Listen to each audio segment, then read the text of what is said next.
Good morning, everyone. Today, my topic is it possible to change even at 61 years old? Well, my sister-in-law once mentioned that when she prayed, she never felt emotional about it. But she does pray every day. Since I was guilty of the same, I didn't really think much about it. But after reading and absorbing several materials on emotions and how it plays a very important role in my life, if I wanted to achieve my dreams, I began to understand why prayers or meditation without emotions are not effective at all.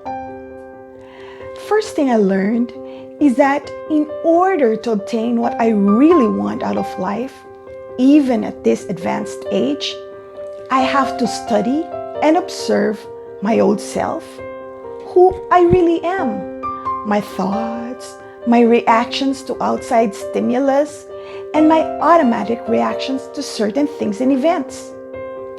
After observing my old self in action, I then assess to see if this old personality matches the ideal personality I need to be in order to achieve my dreams. If not, well then I need to change my old self to become the new me that is the personality that I need to be in that dream. Sounds simple, right? Well, as they say, it can be easier said than done, but it can be done. I've been a single parent since the year 2000. Raising my 3 hungry and growing boys, I had to ensure that we always had food on the table. It became my topmost priority to always be gainfully employed with high salary, high enough to raise my boys decently. In order to do this, I became a workaholic so I could continue to go up the corporate ladder. In the dual role of dad and mom, I became more of a dad personality than the nurturing mom. I worked long hours and came home tired and irritable. For the most part, I would just go upstairs to my room, have dinner, and read my detective or spy novels to unwind before going to bed so I could wake up early the next day to go to work. So what happened to my boys? They were pretty much left to entertain themselves by playing board games or watching TV or some other stuff to occupy themselves, with my eldest son playing the role of a disciplinarian father. Whenever I talked to them, it was only to make sure that they were towing the line with their grades and school performance. On Sundays, I would bring them to the park with our snacks so they could run around and expend their boundless energy. I would bring a book and read while they played until it was time to go home.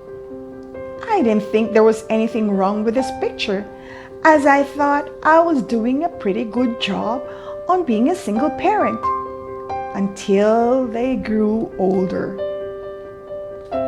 Fast forward to 20 years later, my eldest, now 32, is living in the Philippines. My youngest, at 21, is living in another state, while my 24-year-old son is living with me. When my youngest son was still living with me, he mentioned that he wished I had spent more quality time with them when they were growing up, instead of them just being by themselves for the most part. At this time, we were almost always in a shouting match, but the next day, we would act as if nothing happened until the next encounter. It became a vicious cycle. My other patient and understanding 24-year-old son would mediate always never siding with any of us, but explaining why the other person was harboring such negative feelings. Fast forward to now, it's just my 24-year-old son and myself living together. However, I find myself yelling at him for little things like not waking up at the right time to walk the dog, not putting out the trash, not doing the yard work, not putting away the clean plates from the dishwasher, and so on and so forth, until I could see the pain and hurt in his eyes. He never shouts back, unlike my youngest son. My 24-year-old is normally a very talkative and social person, but when he is really hurt, he is reticent. His silence created more of an impact to me than any of the shouting matches I had with my youngest son. The comment of my nephew, who lived with us for a short time, reverberated in my mind. He said, "You know, if you hurt this gentle giant," meaning my 24-year-old, "then it's all on you, Auntie." This is when I realized that even at this advanced age of 61 years old, I still needed to change. But how? How do I do it when I've been so used to acting and reacting the same way for several decades now? That's when I started reading and listening to audiobooks on paradigm shifts, the law of attraction, quantum physics, and a lot. So, where do the emotions that I mentioned in the introduction come into the picture? Emotion is energy in motion. It is the language of the subconscious mind to communicate with the body to act and do certain things. When do I use emotions? And when do I try as much as I can not to use emotions? In order to observe my true present self in action, I cannot use emotions. It's like watching me in my videos and making mental notes of what I can change and improve when I start editing the videos. If I got emotional at this point, then I will start justifying and defending my actions instead of improving them. So, I have to take the me or the ego out of the scene taking place. This is where my analytical mind, without any help from emotions, come in handy. On the other side, when I do use emotions, and I do not mean weak negative emotions, but deep, teeming, and overflowing positive emotions, I use it when I am praying and meditating. This is a time I visualize my future self. In my mind, I picture myself as having a harmonious relationship with my son, respectful of who he is, saying words that only inspire, prosper, and heal him and our relationship. With that vision, I have to put a strong emotion and feelings to it.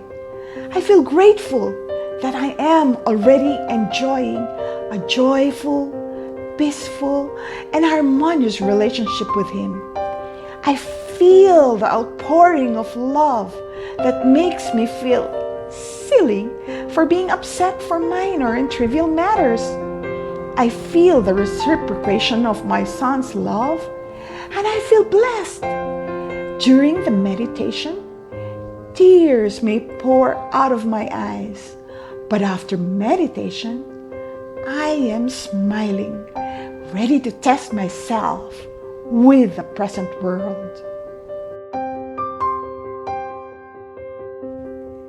My son says that I have improved, but this is in no way the end of my life change journey. I'm sure that there will be numerous times when I will revert back to my old reactions. But henceforth, I will be more consciously aware and will make the necessary corrections immediately. After all, life is a constant work in progress. But the operative word is in progress. Not stunted, not stagnant, or even worse, regressive. Let the love begin. I would like to end this video with a quote from Albert Einstein, and I quote, "Everything is energy, and that's all there is to it. Match the frequency of the reality you want, and you cannot help but get that reality. It can be no other way. This is not philosophy. This is physics." Thank you for watching my video.